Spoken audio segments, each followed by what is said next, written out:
시즌마다 주제를 정해서 그 분야의 전문가와 함께 만들어가는 전문 분야 시즌즈.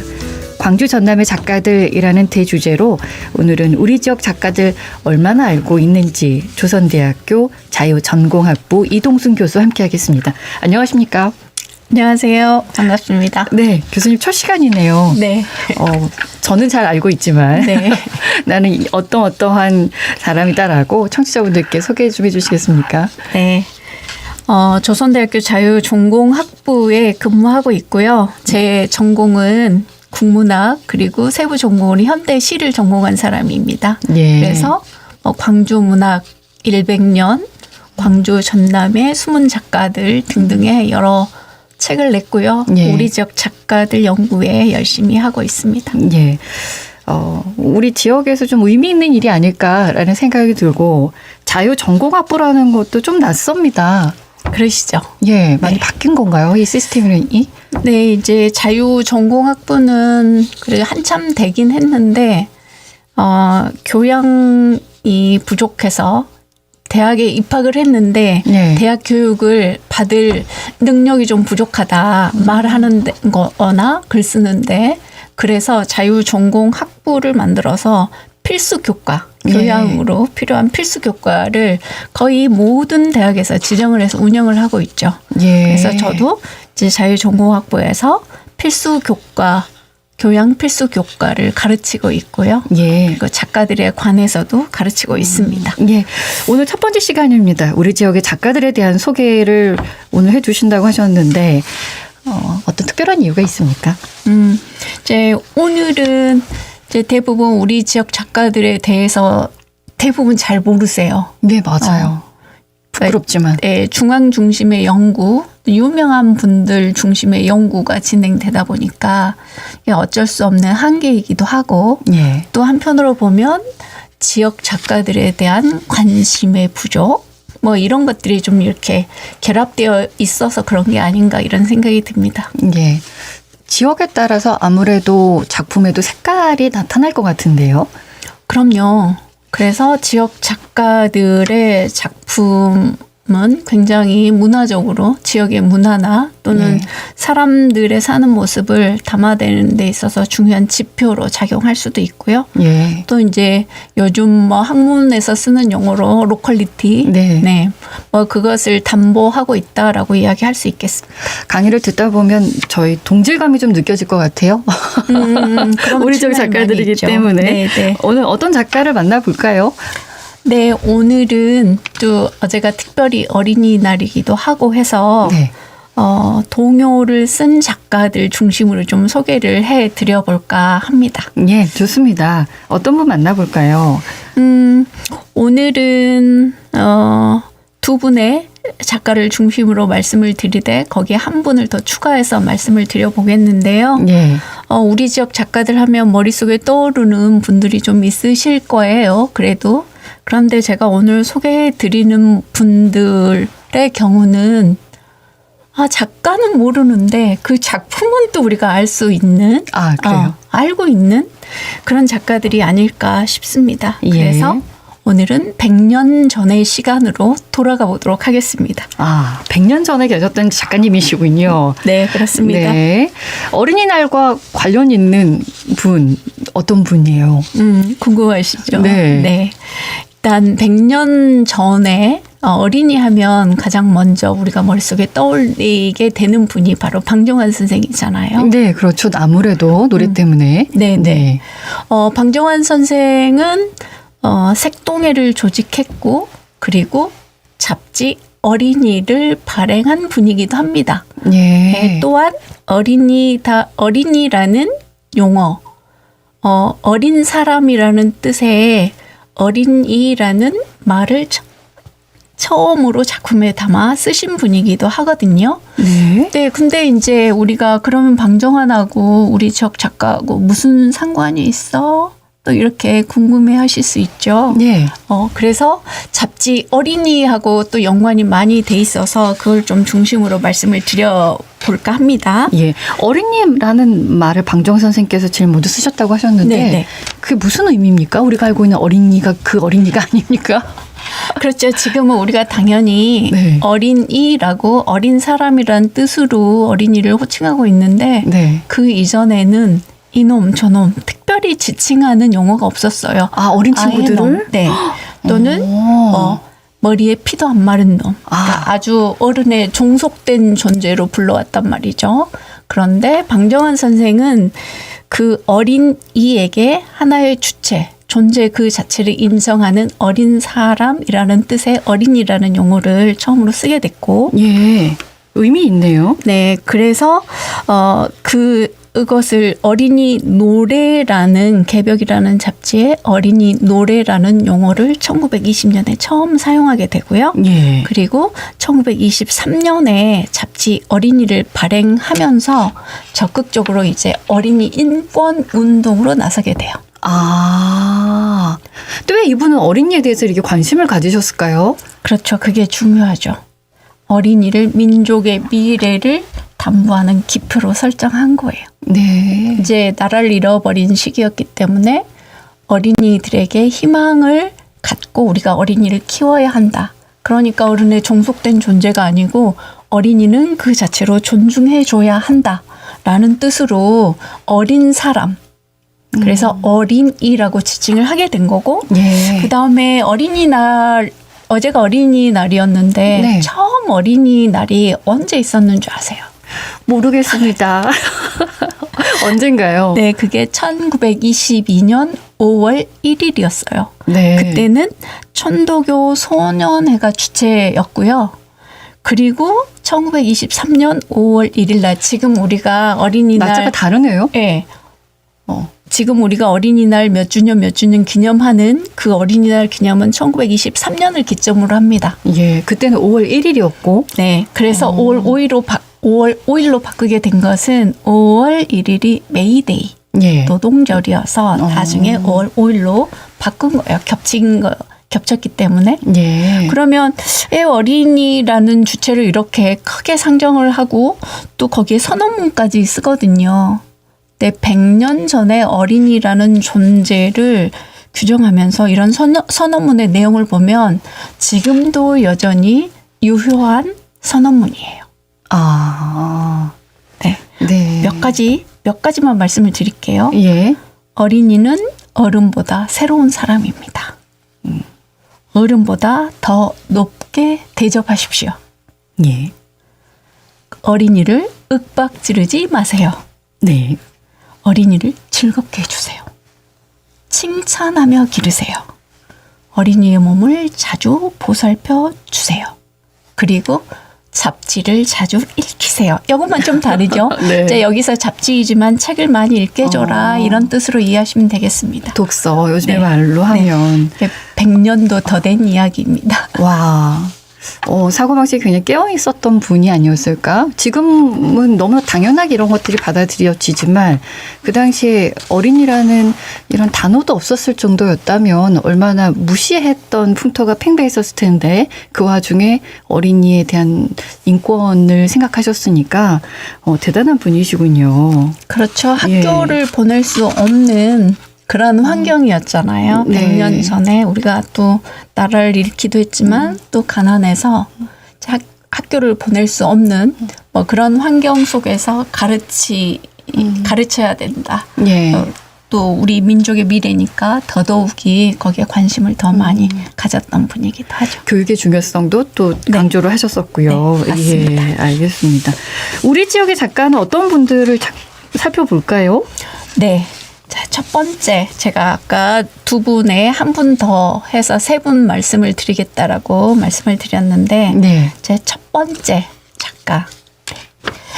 여러분들은 동요를 아까 많이 기억하고 계실 건데요. 어린날 불렀던 동요.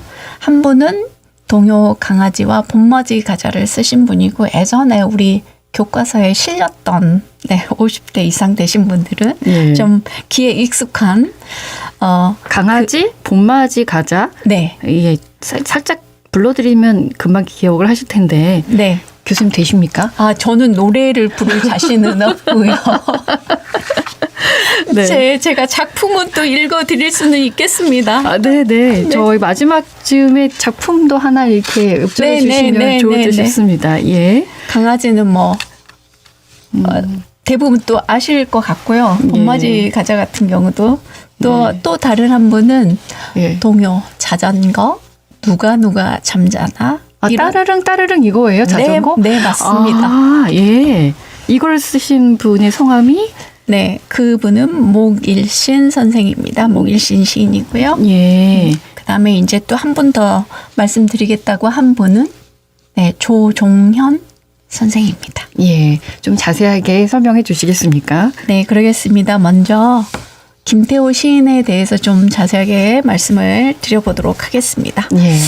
동요 강아지 봄맞이 가자 이 작품을 쓰신 분인데 이분은 광주 출신입니다. 광주.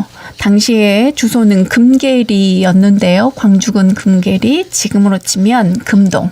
예. 네, 지금 전남대학교 병원 근처에서 태어나서 그것을 성장을 하셨던 분이고 예. 수일학교를 졸업한 다음에 친구들과 함께 중요한 일을 해요. 양림동에 양파장이라는 정자가 있는데 그곳에서 전국 최초로 소년단을 조직해서 전국 소년운동을 처음 시작한 분이 바로 김태호예요. 아. 네, 이분은 이제 소년운동에서 출발했지만 이제 소년운동이 지역사회 운동이기도 하고 또한 민족운동으로 이게 확장되거든요. 예. 그래서 그럼 방정환하고 무슨 상관이 있어?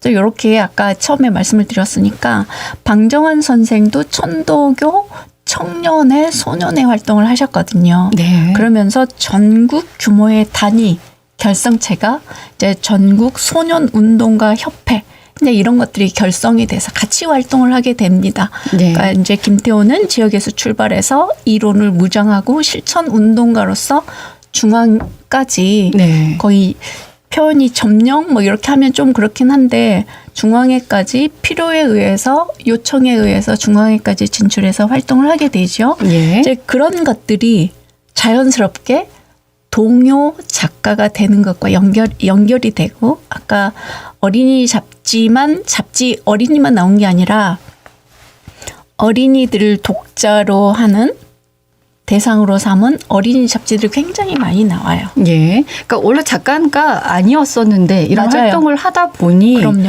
글을 쓰게 돼서 작가가 되신 겁니까? 네, 맞습니다. 아. 그리고 이제 그것을 동요라는 작품을 쓰게 된 이유가 결정적으로 그렇습니다. 가난하고 서름 많은 우리 농촌의 아이들에게 희망을 주고 앞길을 열어줄 방법이 없을까 고민하다가 쓰게 된 게 바로 이 동요였다라고 본인이 그 설강 동요집 서문에 쓰고 있거든요. 네. 그러니까 목적이 좀 분명하죠. 그러면 또 동요가 우리가 알고 있는 노래, 동요, 그러니까 노래로서의 동요를 말하는 건가 아니면 문학 작품으로서의 동요를 말하는 건가 이게 혼란스러울 수 있을 텐데 네. 지금 지금 여기에 제가 말씀드리고 있는 것은 노래로서의 동요가 아니라 문학 작품으로서의 동요의 한 장르라는 측면에서 말씀을 드리고 있는 거예요. 네. 여기 이제 곡이 붙어서 우리가 기억하고 있는 동요로 자리를 잡고 현재 우리가 지칭하고 있는 동요가 된 거죠. 곡이 없어도 시 자체가 동요라고 하는 네. 게 있습니까? 네. 어린이 상대로 한 쓰는? 네, 그렇습니다. 아, 그렇군요. 그래서 지금 현재 와서는 동요하고 동시가 서로 분리됐죠. 예. 그렇게 왜냐하면 된 같은 단어면 헷갈리니까 네네. 곡이 붙어 있는 걸 동요라고 하고 작품으로 쓰는 거는 동시라고 이렇게 네네. 지칭을 하는 거군요. 네, 그렇습니다. 네, 알겠습니다. 언제 활동을 하신 분입니까? 그러면? 김태호는 1920년대, 30년대 아주 활발하게 작품을 많이 쓰신 분이에요. 동요만 쓴 게 아니라 동화도 썼고 예. 이솝 우화 같은 세계 명작 동화도 번역도 했고 예. 그리고 동극도 쓰고 또 여러 평론 활동을 하신 분이에요. 사실 그래서 스펙트럼이 굉장히 넓고 또 독립 자금을 전달하는 전달책도 하고 하셨던 분이어서 사실 우리 광주 지역에 굉장히 중요한 자산 중에 한 분이라고 이야기할 수 있겠습니다. 예, 의미 있는 분이시군요. 김태호 시인. 네. 예. 그리고 이제 목일신 시인에 대해서 좀 설명을 드리겠습니다. 네. 예. 목일신 시인은 전남 고흥 출신입니다. 고흥 읍내 출신이고 예. 아버지가 목치숙이라는 목사셨는데 이제 공의 3.1 만세 운동을 주동한 혐의로 투옥이 돼서 이제 심한 고문을 받고 나오셔서 일찍 돌아가셨어요. 예. 네, 안타깝게도. 네, 아버지한테 글 쓰는 걸 배운 거예요. 일제 강점기에 이제 어느 시점 지나면서부터는 일본어 말하고 일본어로 글을 쓰고 뭐 이래야 되는 시기가 있었기 때문에 아버지로부터 이제 한글로 글 쓰는 법을 배웠다. 본인이 이렇게 해석하고 있는데 예. 그 아버지가 일찍 돌아가셔서 그런 아버지에 대한 그리움을 우리 아버지라는 작품을 동아일보에 또 발표를 하면서 잡지 방정환이 개백사에서 냈던 잡지 어린이라는 잡지의 작품을 투고하고 조선일보, 동아일보 등등에 발표를 하게 되죠. 예. 그리고 전주 신흥학교 다니던 시절에 또 목일신도 투옥이 됩니다. 아. 광주 학생 독립운동에 참여한 혐의로. 그래서 학교에서 퇴학을 당하기도 하죠. 사회와 뗄 수가 없군요. 작품이. 맞아요. 김태호도 선생도 그렇고 우리 목일신 선생도 그렇고 지역사회 민족운동, 항일운동과 직접 연관이 많이 있죠. 예. 작품이 아까 자전거 있다고 말씀해 주셨었고 네. 또 누가 잠자나? 네네. 네. 누가 잠자나도 있습니다. 예. 이 두 분을 뭐 정리해서 말씀드리면 항일 운동에 적극적인 참여했던 분들, 예. 투옥되어서도 작품 활동을 했고 이제 이후에는 다 교육자로 활동을 하시거든요. 김태호는 중앙대학교에서 교수로. 그래서 여기 이제 제가 자세히 말씀드릴 시간이 없는데 미학개론이라는 책을 처음으로 국내에 쓰신 분이에요. 예. 신 김지아가 그래서 서울대 미학과를 가게 된 계기도 예. 그 도서 때문이었고요. 그래서 이제 교육자로서 전념하시면서 이분들의 해방 이후에는 창작 활동이 거의 멈추었죠. 그랬기 때문에 기억을 못하신 분들이 많은데 작품들은 수백 편에 이릅니다. 이제 제가 본격적으로 연구를 시작했고요. 하고 있는 중입니다. 네, 그렇군요. 또 한 분을 알려주겠다고 하셨는데 혹시 짧게 됩니까? 네. 예, 말씀해 주십시오. 그러면. 시인 조종현입니다. 예. 서남사로 출가하셨던 스님인데 예, 맞아요. 더 쉽게 말씀을 드리면 소설가 조정래 선생의 아버지인데요. 처음 이분이 작품을 쓰게 쓴 작품 같은 경우가 숨바꼭질. 엄마랑 함께 예, 숨바꼭질. 네. 엄마 숨바꼭질이고요. 그다음에 시조로는 정유화라는 작품인데 예전에 국어교과서에 나도 편말되어 살고 싶다. 의상대 해돋이 이런 시조가 국어교과서에 실렸습니다. 예. 민족운동가로 우리가 대표적으로 기억하고 있는 만해 한용운 선생과 비밀 결사하셨던 분이기도 하고 네, 그 부분이 많이 좀 우리가 놓쳤죠. 예. 그 부분에 대한 조명도 많이 필요합니다. 갈등의 소용돌이 속에서 그러니까 해방기 갈등, 이념 갈등의 소용돌이 속에서 환속을 하셔서 이분도 국어교사로 또 재직을 하시게 됐죠. 예. 이렇게 짧은 시간에 그냥 후루룩 짚고 넘어갈 분들이 아니시네요. 너무나 대단한 작가들이셔가지고. 네. 네, 이런 분들이 우리 지역에 있으신데 잘 몰라요. 뭐 특별한 이유가 있습니까? 이제 문학사 서술, 그동안의 문학사 서술이 사실 지금도 약간 그렇지만 친일을 했던 작가 중심의 서술이었던 게 지배적이었고 지금 현재는 이제 많이 고쳤고 바뀌었고 그럼에도 이제 놓친 부분들이 있습니다.